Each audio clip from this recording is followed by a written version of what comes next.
thanks everybody for coming. I'm excited to be here and I really appreciate the warm welcome the President has given me. It's an exciting week for me. I had a couple days up in Singapore.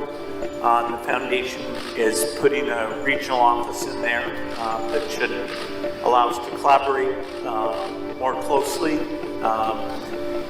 The Gates Foundation got started in the year 2000, and so actually it'll be on Thursday